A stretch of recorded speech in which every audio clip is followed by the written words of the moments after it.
Keep it alive through these lines I write. I keep it live cause I thrive. I might just blow your mind tonight. I'm so hyped, but it's no hype. From this height, it's direct hits on sight.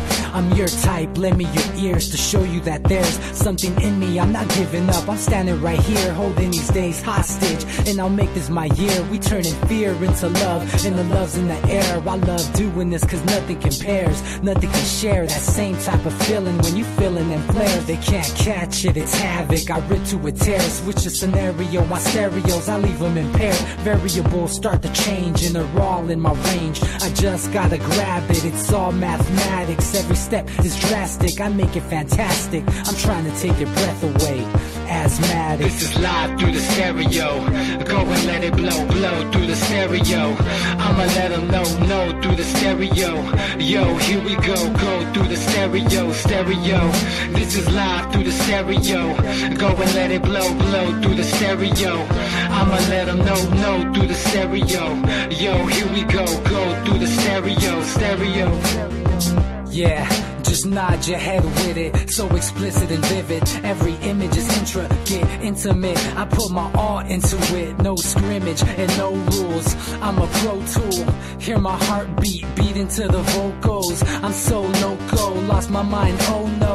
It's ponderoso, dope, so no overdose, cause it's dope, yo. Man, this is house grown, mixed with some milestones. So I let the style flow down like the Dow Jones, bringing it with some foul tones, letting the crowd know we getting loud, so it's eardrum rudiments. Yeah, we bring it rude again. Move, little hooligan. Music for tuning in, full time to the 10. I'm on my clock like I told you. I'm doing this for dreams we pursuing.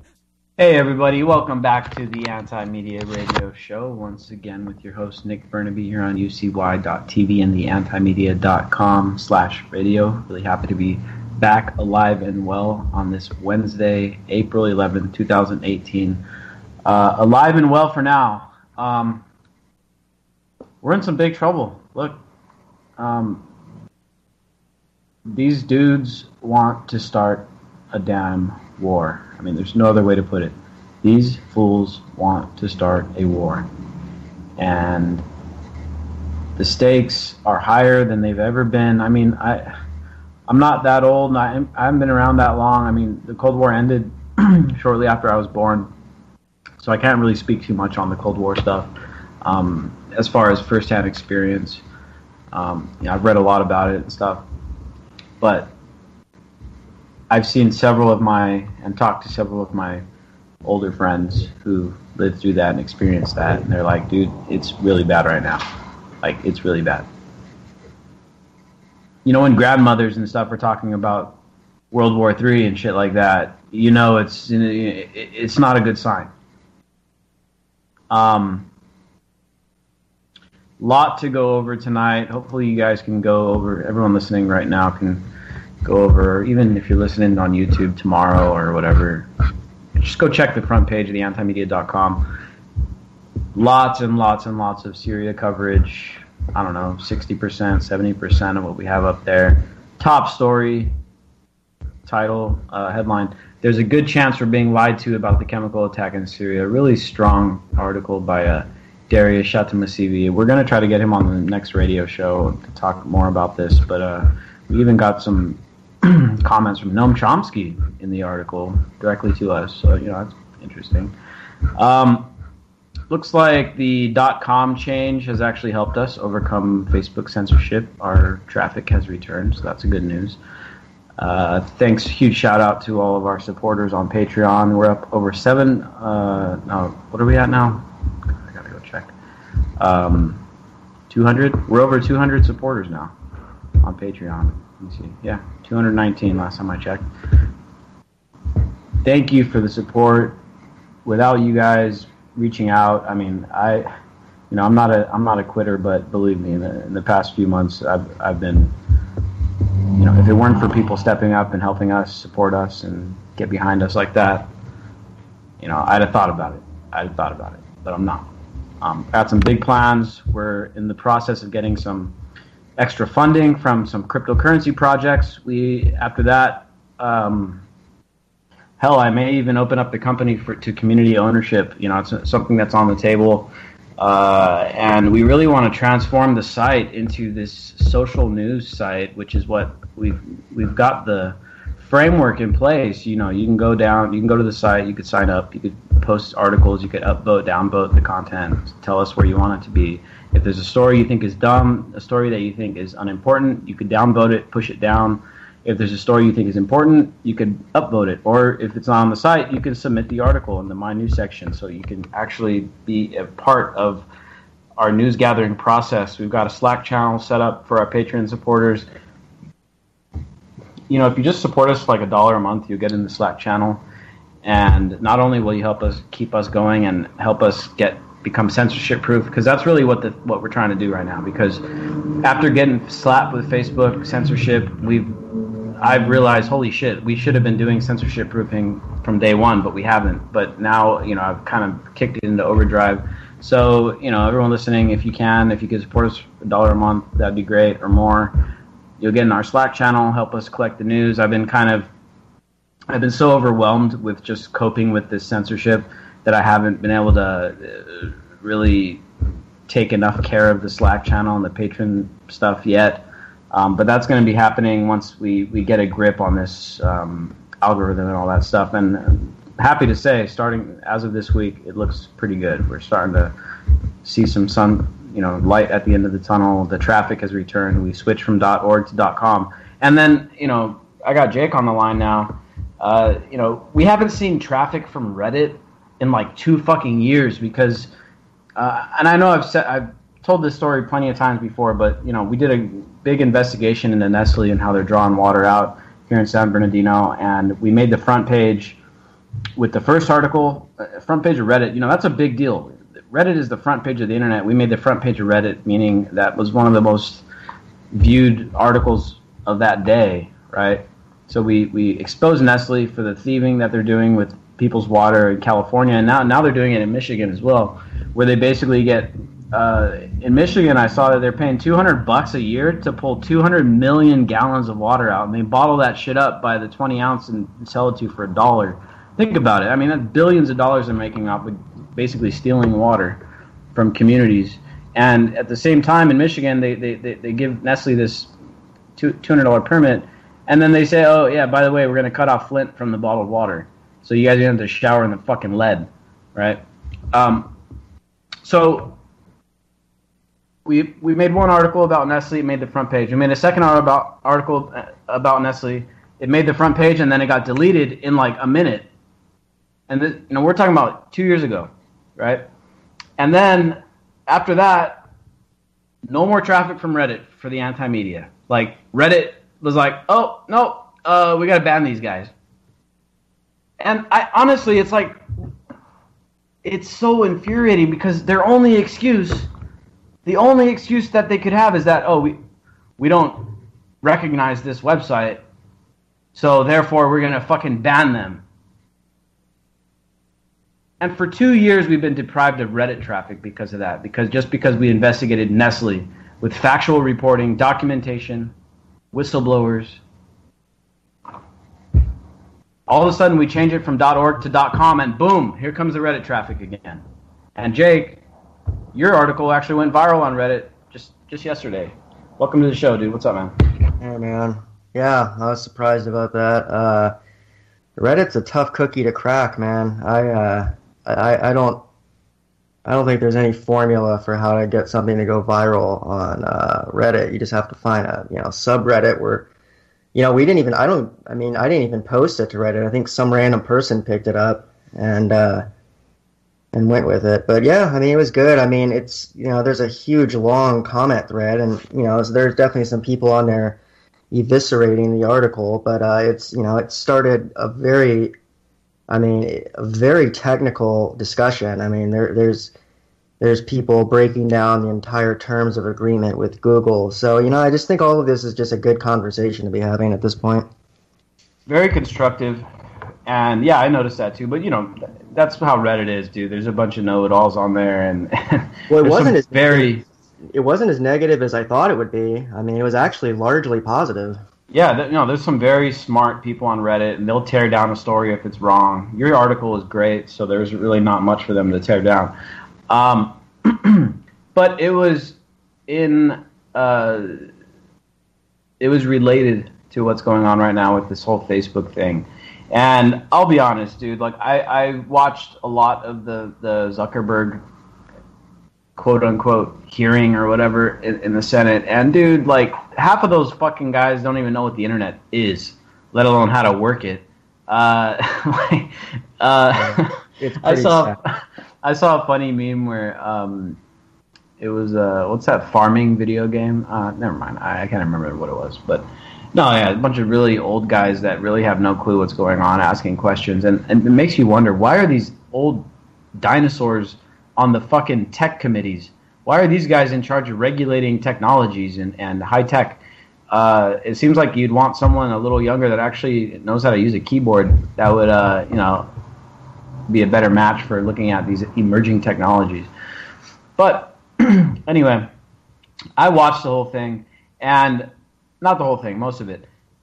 Personally, because maybe I didn't catch all the details, but I felt like it was like softball stuff. I didn't even see Zuckerberg get uncomfortable very much at all. And it in fact, Facebook stock was like skyrocketing while he was up there because everyone was like, oh, damn, dude, they're not doing shit. Fucking Facebook's going to be fine. And their stock went way up, right? So, but anyway, Jake, your article was actually about how Google collects more data on people than even Facebook does. And so it was nice to see that article go viral on Reddit and get a lot of conversations going, because this is a hot topic right now, right? It's this idea that these companies turn us into a product, put us on a shelf, and sell us out to the highest bidder. And the debate over how intrusive should these companies be, and I think a lot of it, of course, a lot of the argument falls under this fact that people sign up for this stuff and they agree to the terms of service. And that was one interesting point that I saw in the hearing, was when one of these senators asked Zuckerberg if he thought people could understand the terms of service, and Zuckerberg was actually pretty straightforward with it. He's like, well, no, probably not, and in fact, we don't even think people read the terms of service, which is correct. I mean, I've read terms of service. I mean, there's a reason I don't got the Facebook app on my phone, because I read the terms of service, and you read it and it says, hey, yeah, we're going to go through your phone contacts, and we're going to, do this, and we're going to do that, and of course there was a big controversy over people who use the Android platform using Messenger and having all of their text messages scooped up by Facebook and stuff.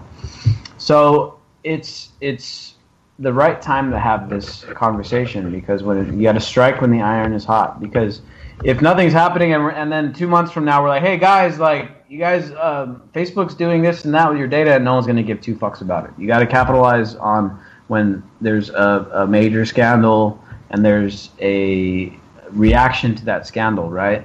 And that's exactly what we saw recently with the shooting in Florida, the school shooting, and then there's this big reaction with the students, and they're marching, and then the Democrats already had legislation pre-built, ready for this occasion. The activist groups like MoveOn.org and the big left-wing Democratic kind of grassroots activist groups, the ones that turn the vote out for the Democrats, they were laying in wait, and they already have these campaigns. I honestly think they have these campaigns kind of pre-made for the most part. Plug in a few new details. Okay, it's this school. Here's the name of the student. Here's the basic message we want them to get out.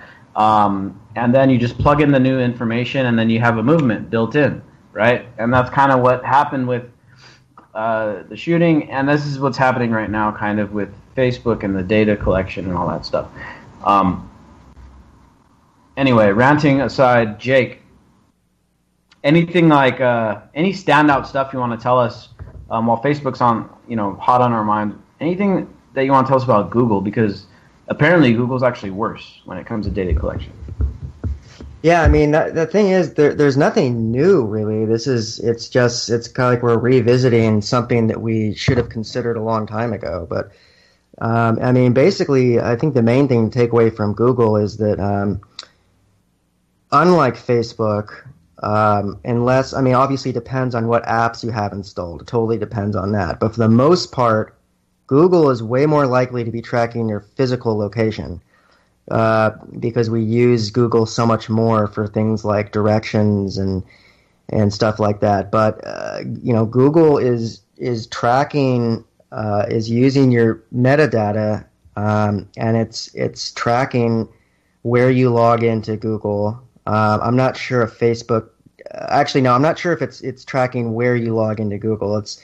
It's collecting triangulated data from apps on the go. I'm not even going to try and explain it, but essentially, I mean, this guy looked up his Google file, which you can download, and it had information about what countries he went to, what bars in those countries he went to, the routes he took to get to those bars. I mean, essentially, it's getting to the point now where we have to almost sacrifice our entire privacy in order to use these tech services. I frankly, I don't want people knowing what bars I went to. I don't want Google knowing that, because they can hand that information, they can have and will hand that information off to law enforcement if needed. Now, I don't think law enforcement is going to be asking about me anytime soon, but the fact is, it can always happen, and just because it's not happening to me doesn't mean it won't happen to someone else. And it will, and it has. And I think that's probably the bigger issue here that people aren't realizing, is the synergy between the government and the corporations. Because at the end of the day, having a targeted ad based on what you've clicked on really isn't that big of a deal. In fact, the ads are probably better. The ad experience is probably better. But the bigger issue is some of these larger constellations of data that are going out there that law enforcement can use for whatever they want. And we don't know what the future is going to hold. In the future, I mean, cops already, they already tried doing a social media app that could, specifically for cops, that could aggregate all of your social media posts and tell them whether you had posted anti-police stuff and whatnot. So what is the future going to hold in terms of that stuff? Are cops, are the IRS, or the FBI, are they going to have these kind of aggregated reports on everything we've done, so they can tell us whether we've done something wrong? Or, we just don't know how it's going to work out in the future. And frankly, it's pretty disturbing. And I think I'm really glad that people are finally starting to be pissed off about this, even though it's probably a little too late at this point. Yeah, it's an interesting point about it being too late, right? That they already have so much damn data on us. I mean, it's not too late if you opt out and it delete your files. But, I mean, here's the thing. I mean, at this point, services like Google and Facebook, for most people, are needed utilities. I mean, for work stuff, a lot of people need Facebook groups for work. I mean, we use it for anti-media. A lot of people need their Gmail account. There's a ton of useful apps that these services, I mean, obviously they're big for a reason. They have useful apps on there, but they've kind of hoodwinked us and trapped us into needing these apps so much that we're willing to sacrifice all of our data. And, it's just something we're going to have to rethink. And, unfortunately, this is probably going to require some regulations. No one likes regulations, but, we don't know what the future is going to hold as far as the internet, so it's better safe than sorry.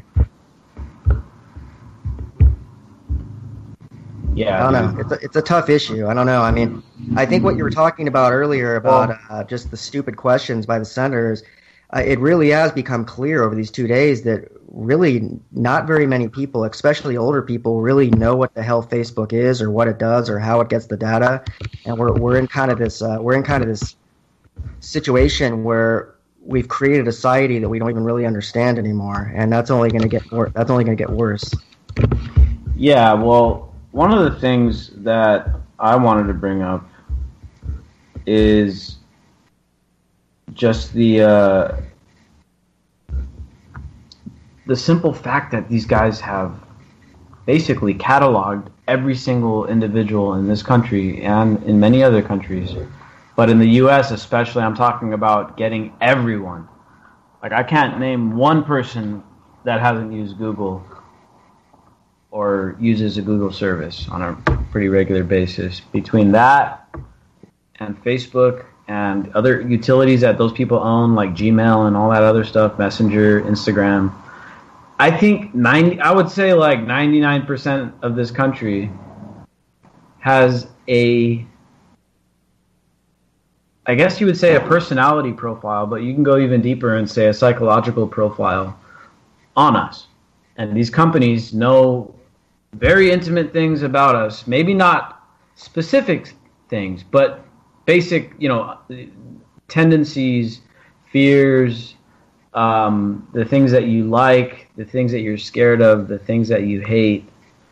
And this kind of rolls us back to this discussion about Cambridge Analytica and what they did with Facebook, with the Facebook data, which kind of started all this controversy to begin with, because of course it's like, oh my God, Facebook helped Trump win, or Trump exploited Facebook to win or whatever, and it's just another like thing that is just the establishment. I think in many ways the establishment saying, okay, well we're not really.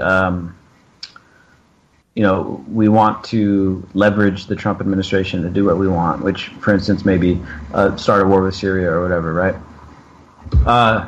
But regardless, what those guys did is they just data mined not even that many people, but they were able to tap into the friends of those people, which is a huge...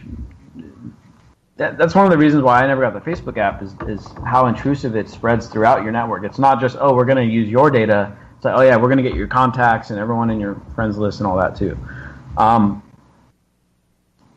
so what Cambridge Analytica did is they gave people surveys, and they basically figured out what makes them tick, right? Combining that with what Facebook already knows, what Google already knows, these guys were able to basically get Trump into office with this data. That's how powerful this stuff is. It got Trump into office. It's part of the reason. Hillary was also a horrible candidate, and there's a bunch of other reasons. And America is really, sadly, supportive of a lot of the crap Trump was saying too. But basically, they were able to mine that data and use it for a very, very, very powerful purpose, which was to get Trump into office. And of course, these guys also helped the Brexit campaign. And you guys all know my thoughts on the Brexit thing. But think about that. And how many was it? Like 80-something million, right? That were affected by this Cambridge Analytica thing. All 300 million of us living in the U.S., except for maybe kids that are just too young to be on yet. These companies have that profile on us. And the government can get a hold of it whenever the fuck it wants because they have all that surveillance capability. And to me, I think part of the reason why these guys were hands off on Facebook is because Facebook is such a powerful tool for the government, too.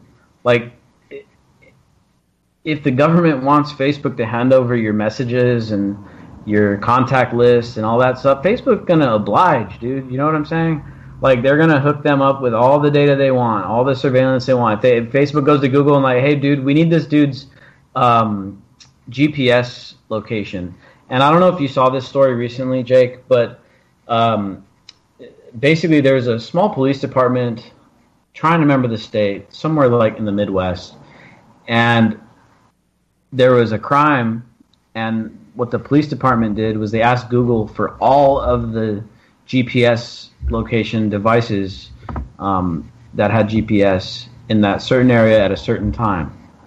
And there was who knows how many people they surveilled, basically scooped up all of their information, their contact info, their device's IP address.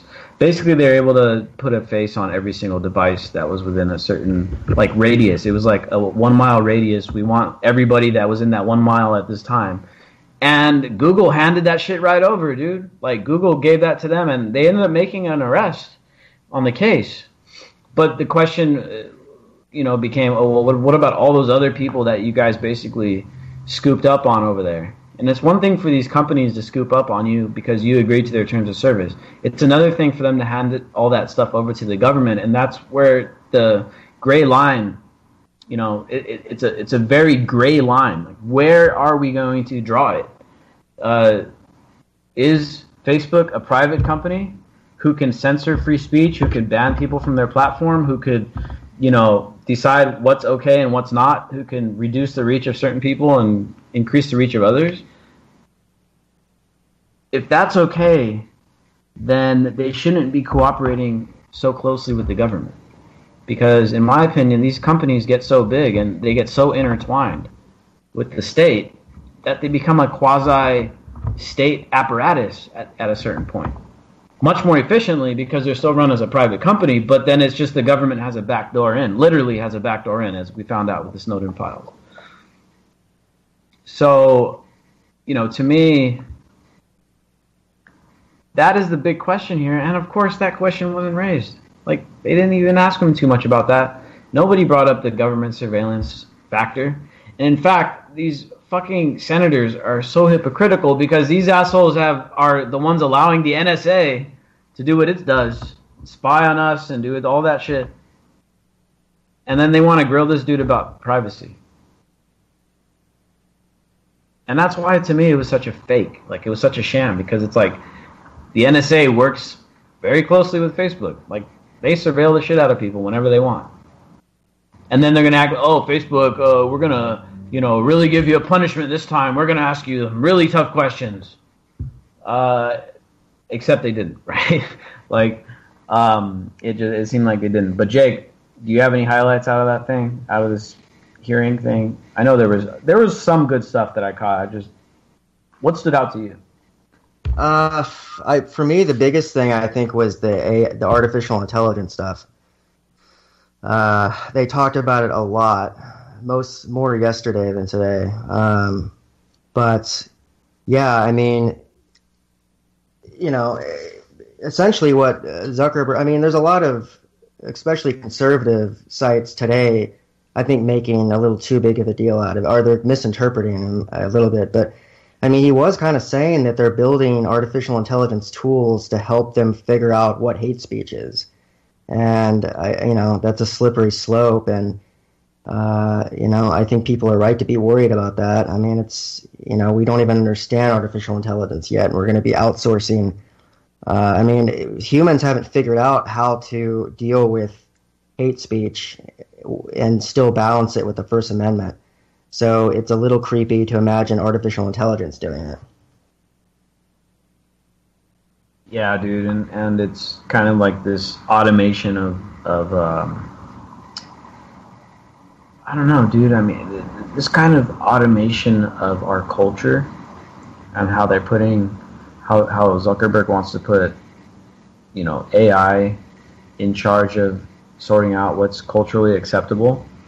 It's a very interesting development for sure, because I don't think there's been another time in history where something like this has happened, right? This is the first time that we know of where human beings have developed a genuine, AI, artificial intelligence, and that they could actually start using it in a way that affects.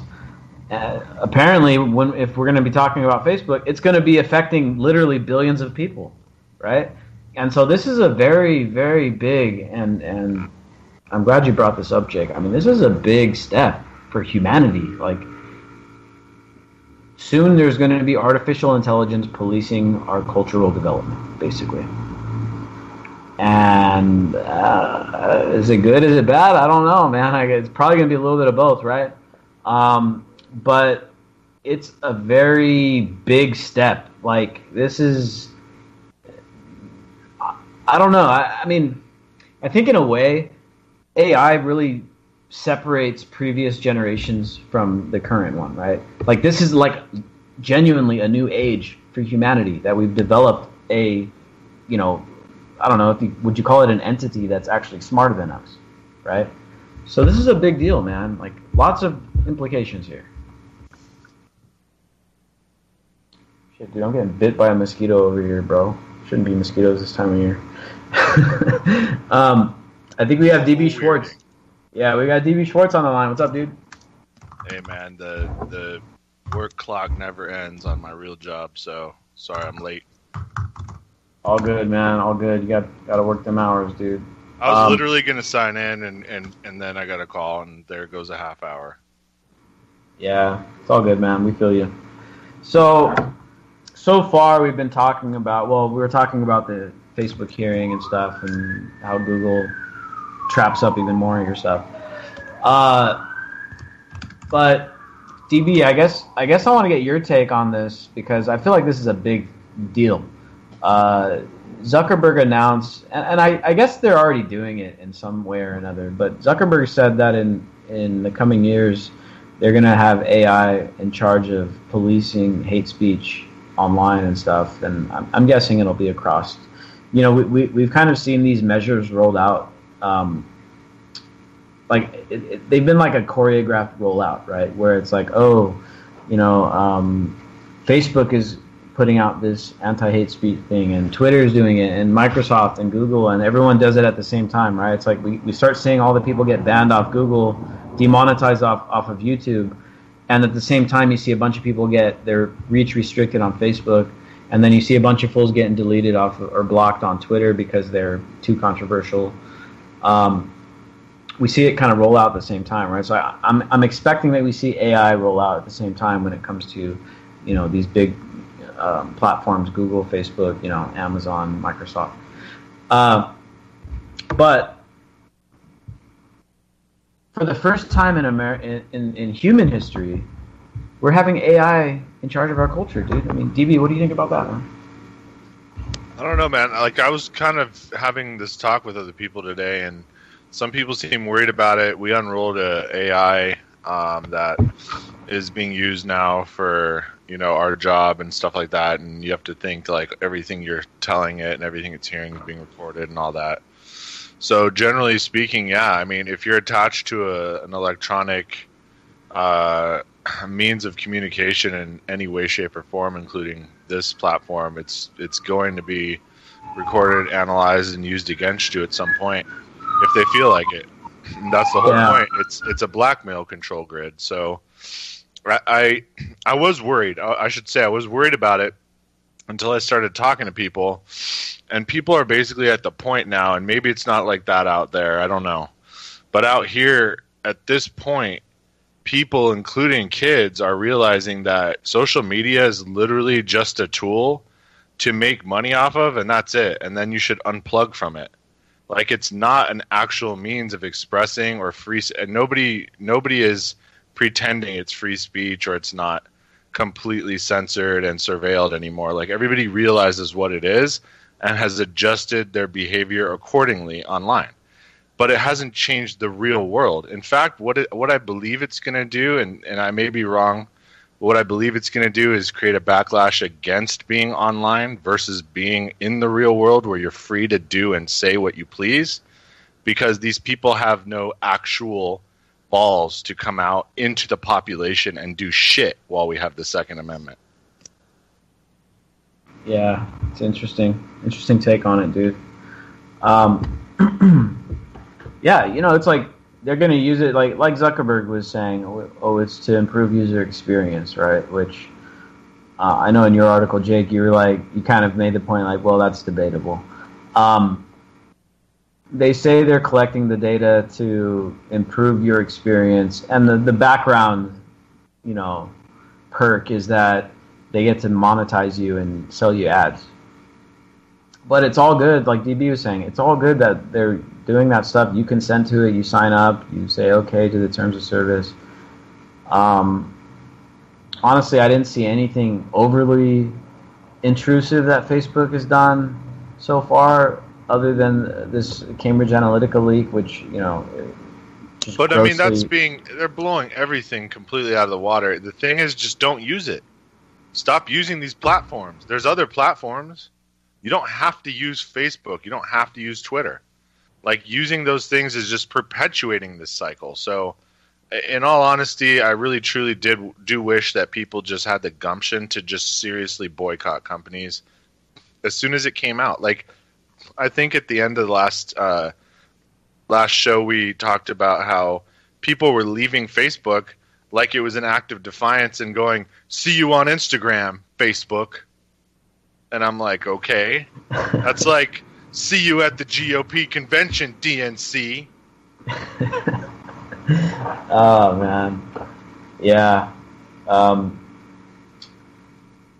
You're right, dude. You know, and that's kind of the way I see it, too. Again, I don't see anything too bad from the Facebook side of things. Like, look, I think the worst thing Facebook is doing right now, other than just generally collecting data and collaborating with law enforcement, whatever the hell they want, is the censorship, dude. Like, the censorship is just, it's unethical, bro, what they're doing. Like, it's one thing to censor, like, it's one thing to ban someone who is literally just peddling the fakest shit, like, and it's patently fake. It's another thing to censor someone for being in disagreement with them or thinking that their opinion is too controversial to be acceptable in the mainstream.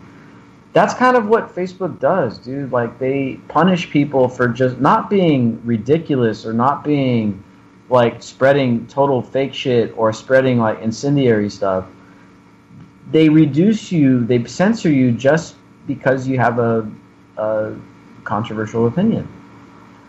And that, to me, is unethical. And that tells, what tells me about that, what that tells me is that Facebook doesn't have a moral compass, right? And I think that's one thing that has also become pretty obvious with Zuckerberg. I mean, he apologizing and he's making all kinds of promises and shit.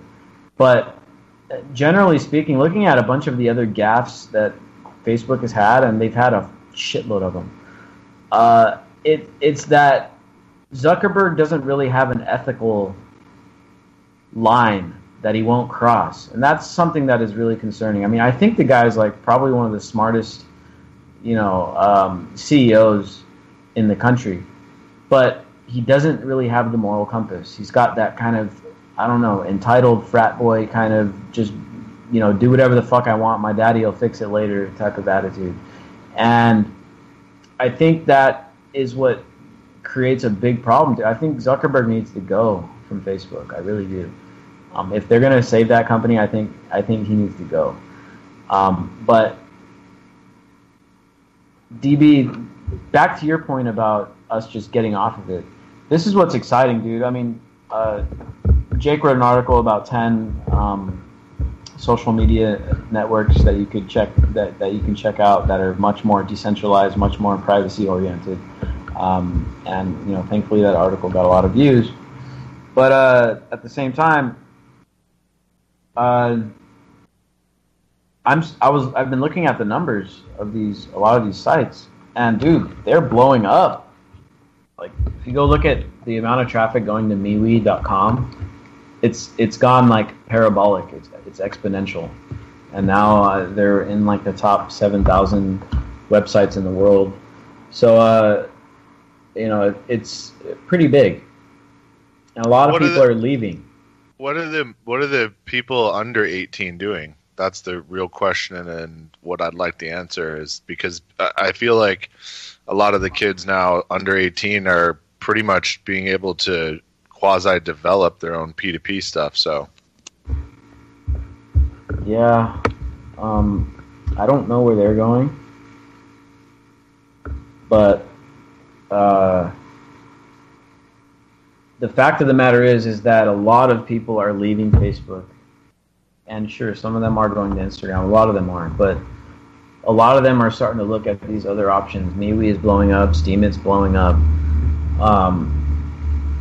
And this is good news. This is what we have to do because, look, Facebook, as much of a pain in the ass Facebook is, and as much as they collaborate with the government, with surveillance and all that stuff, in the end, we all signed up for their shit, and we agreed to it, and they can do whatever the hell they want. And considering Zuckerberg not having a moral compass or some kind of ethical standard, well, then basically, it's time to look elsewhere. And I'm glad these other platforms are popping up and doing well, because this gives us a good shot to decentralize the internet. We can't allow these kind of pseudo monopolies to pop back up. I mean, Google has basically a monopoly on the search engine thing, and Facebook has a basic monopoly on social media. And it's not because people are forced to use these platforms, although in many ways, like, you know, if you buy an iPhone, the default search engine is Google, you know, and there are a lot of ways where it's just defaulting in to these apps or to these services. But we, as the consumers of this stuff, need to make the conscious choice to say, you know what? No, we're gonna bring our business to a company that aligns more with our beliefs and aligns more with our, you know, moral standing, and it isn't an asshole fucking profiteer off of our data, which is what Zuckerberg basically is. So, I mean, we could go to a pay platform, don't you think, Nick? Don't you think like $5 a month would get it done? Yeah. I mean, on one hand, that's kind of why we're going the Patreon route, because on one hand, it would be nice. On the other hand, I don't want to deprive people of our content. You know. Well, I mean, just can somebody create a platform like Facebook for $5 a month? I'll pay. Oh, you mean like a social media, paid social media platform? Yeah, and I mean, their sponsors would be obvious. They'd be the creators, the content creators who would draw people to their own websites to sell ads. I mean, it'd be pretty simple. Yeah, I mean, that's not a bad idea to pay for the operating expenses and stuff. You know, maybe even a social media site more like Wikipedia, right, where it's just funded by people donating, where every month they can put out a push notification ad on everybody's feed, and it's like, hey guys, we're raising money for this month. We need to raise at least, you know, $50,000 for operating expenses or whatever it is that these companies, probably a lot more for these big social media companies, right? But yeah, I mean, it's not a bad idea, dude, because, you know, these guys got to pay somehow. I don't know how MeWe's getting funded, but it's probably some investor, some angel investor who eventually are going to figure out a way to monetize it. And I also think that it may be a good idea to have the next social media site like a non-profit user-owned website where everyone of the site is like a shareholder or whatever, which I think. Well, I'm fine for profit. Just don't sell my data. I mean, just I'm a consumer. You know, like the good old days. Yeah. Yeah, man. I mean, don't you think the product would be so superior if it wasn't designed to actually use you as the product? I mean, the product itself is shit because it's using you to drive itself. Yeah, that's true. So hopefully there's a revolution in this social media stuff, and hopefully we got to learn our lessons. I see a bunch of people posting recently, like reminiscing about MySpace and stuff, and I'm not gonna lie, dude, like I liked MySpace a lot. But there was just a point where everyone switched over to Facebook, and there's no point left being on MySpace, right? And we made this mistake of everyone joining and everyone being on there. Like, we can't allow that to happen again. What we do have to figure out is how do we connect? How do people remain connected while remaining decentralized, right? So look, if you got some friends on Minds, you got some friends on Steemit, you got some friends on Twitter, you got some friends on Facebook, you know, you got some friends here and some friends there. Staying connected without, you know, like, it's going to be hard because everyone, what am I going to do? Create fucking 20 different social media accounts and check each one of them every day? No, that's not happening. We need a way to be able to sort all those feeds in together. You know, an app, maybe like a social media app that kind of is a overarching app for all the other social media apps. I mean, I don't know. A way to connect them all together so that people can remain connected while also using the platform that they want to use, because I know some people don't like, you know, Steemit isn't the easiest platform to use. You got to know how to do Markdown, and it's like basic HTML. It's basic like coding type stuff. I mean, it's not difficult, but if you're not aware of HTML, you can't really, you know, it's going to be tough for you to use Steemit. So some people may want to be on MeWe, some people may want to be on Minds because of how easy it is to use. So keeping all those people connected, I think that's going to be, if we can start finding tools to do that, then we can really start embracing a decentralized internet, dude, and get people less reliant on Facebook and Google, just like we're trying to do right now.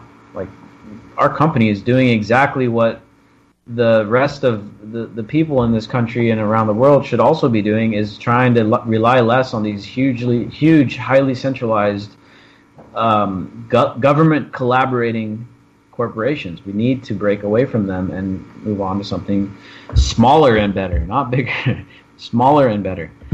All right.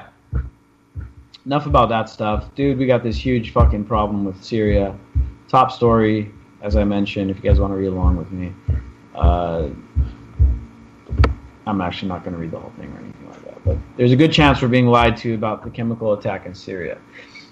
You guys know I'm pretty skeptic. I'm not a big false flagger, but dude, this thing is just, it goes back to that idea of having a reaction ready, right? So what's going on in Syria is that there has been an alleged, and if you read all the fucking articles, you'll see it, an alleged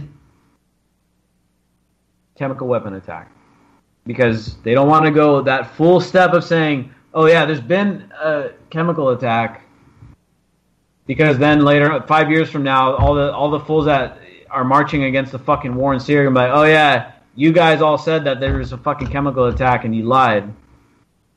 They're being careful. They're saying alleged. But well, to me, Vanessa Beeley's saying it, so she was right on with the white helmets. So I mean, she's been on the ground, dude. So I trust her. Yeah. Well, what's she saying? She's saying there was no chemical attack.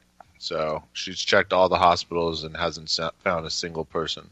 Yeah, dude. I mean, look, it just seems so fishy, dude. Like, it was only several days before this supposed attack that Trump was like, "Oh yeah, I'm gonna try to pull us out of Syria," and everyone's like, "No." Like that. Like, we covered an article on it a couple days ago, how the media like literally lost its shit when Trump was talking about pulling out of Syria. We talked about this on the last show. Like, the media was like freaking out, like, no, we gotta stay. So, look, these guys are saying allegedly, so they're covering their tracks, but they're all jumping on this thing. Jumping on, dude, we gotta bomb Syria, right? And when you see this kind of chorus, before we even have, again, they're saying allegedly there's a chemical attack. We don't have an investigation. In fact, Assad is welcoming an investigation to come, probably because he didn't actually do it. Before that's even done, all these fools are calling to bomb Syria. And the reaction, again, going back to these prepackaged reactions to tragic events, it was already ready. Like, they just rolled out a chorus on the media, and it's like everyone's like, well, at this point, the conversation being had in the mainstream is like, well, it's not whether or not we should bomb Syria, it's how much we should bomb Syria. Should we like totally go for the regime change thing, or should we just do like a limited airstrike? Like, that's the conversation being had. And the investigation isn't even done. It's an alleged chemical attack. Now, who knows? Maybe Assad was dumb enough right after Trump said he wanted to pull troops out. Maybe Assad was dumb enough to give him a reason to go bomb him. But I really doubt that. Like, I really, really doubt that. Like, it just doesn't make any sense from a strategic standpoint. And if you look at what Russia's been doing lately, they aren't fools on strategy. Like, they lack resources. They're smart as hell on strategy. And considering that Putin is basically propping up Assad, they're not going to do something that miscalculated, that stupid to like draw the U.S. back in. Like, it's almost laughable, because it's so ridiculous that this is actually being people are having a serious conversation about this, because it's so unbelievable. But it's not funny, because Trump is probably going to be, if I wake up tomorrow and Trump hasn't already bombed Syria, like, I'm seriously going to be surprised. Like, I'm expecting an airstrike early this morning. It's probably going to happen in like a few hours from now. And it's going to be hopefully just a limited strike, nothing stupid big. But it just doesn't make any sense, and the proof doesn't add up. In fact, they don't have any proof for this one, but previous ones where they've gone and said, oh, Assad is responsible or whatever. They still haven't concluded that. Like, Mattis just recently admitted that they don't have proof that Assad has been using chemical weapons. And this was after the fact that around this time last year, Trump actually did airstrikes on that Syrian airfield, which we all know was kind of symbolic or whatever, but still. Trump did these strikes on the Syrian airfield based on this supposed chemical attack. Months later, Mattis admits that we don't have evidence that Syria actually did it. So all these previous instances of Syria getting blamed for chemical attacks are also not, what would you call it? I mean, it's not settled science. Like, there's still not conclusive investigation, documentation for the major ones. Now, the chlorine stuff, maybe that stuff is legit. I don't know. I haven't looked too much into that. But I'm talking about the sarin gas, the actual chemical weapon. There isn't any proof, concrete proof that Assad is actually behind it. They were showing canisters that were supposedly from Germany, too. I mean, what are these propagandists trying to do? Draw all of Europe into a massive, huge war against the Middle East? God, dude, it's such a mess, dude. So what, now Germany's involved somehow? So what? Is that what we're trying to infer from this? I mean... Well, I don't know, but I do know that France and the UK appear to be involved. Canada announced that it wouldn't be helping, but Canada, it doesn't really much matter. They're trying to drag into another world war again, and it's like people are just not. I mean, some people may fall for it, but yeah. I mean, Now look, look, dude. Russia, in the last few months, Russia announced that it would no longer be tolerating military strikes against the Syrian government. Okay?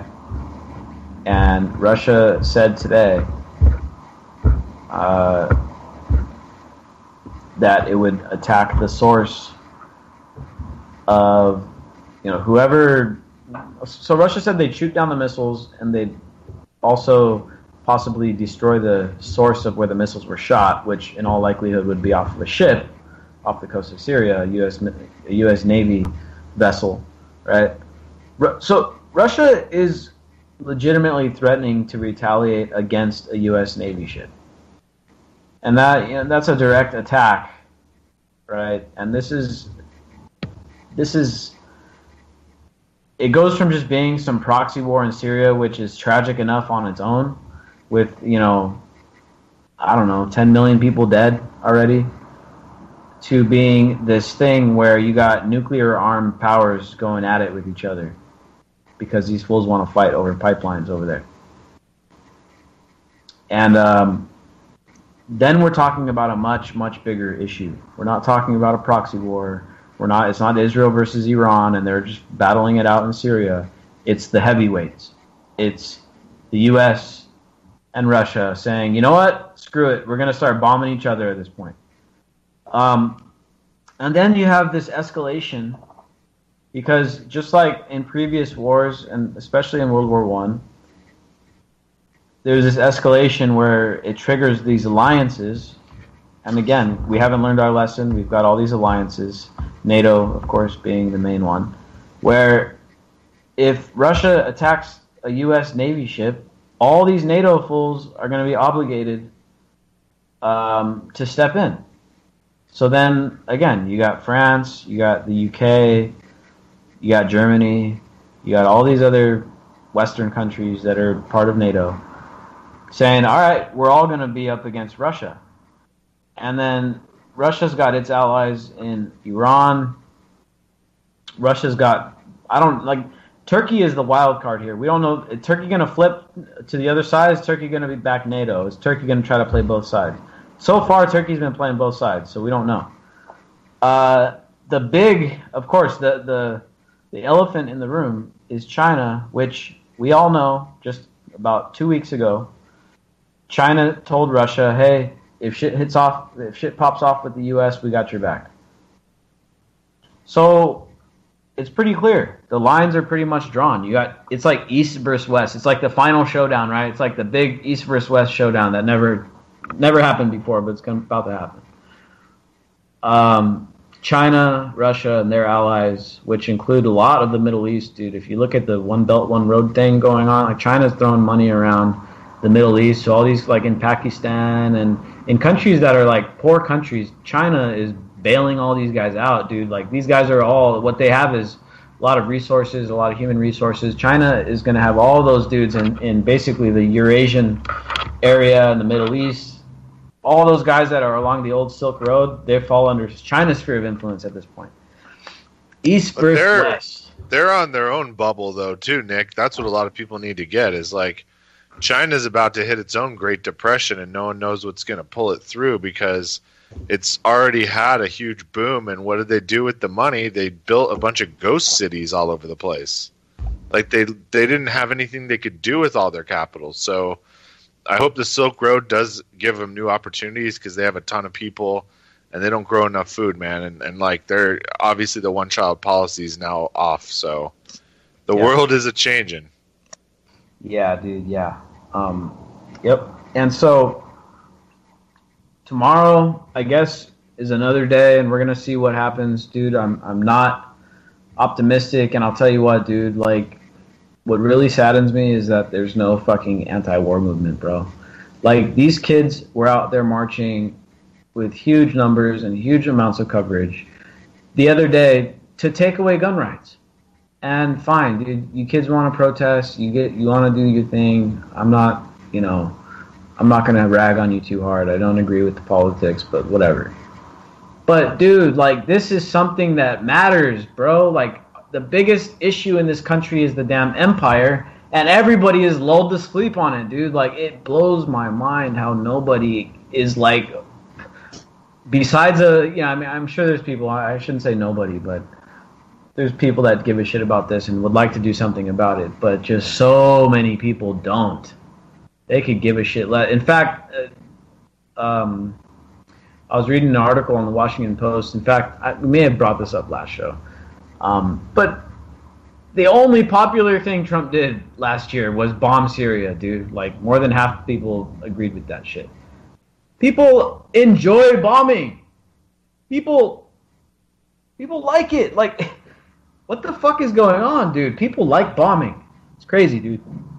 Blows my mind. Well, it sure beats ground invasions where people actually might, die on the side. Yeah, I mean, there is the silver lining. At least we're not invading and having 50,000 casualties like we did in, God, do you remember Iraq when they came out with the number of 1 million as a base and then said maybe it's more like 2? I mean, yeah, I guess that's better, but these smart bombs still have massive collateral damage, and we're seeing in Yemen especially where people have nowhere to hide.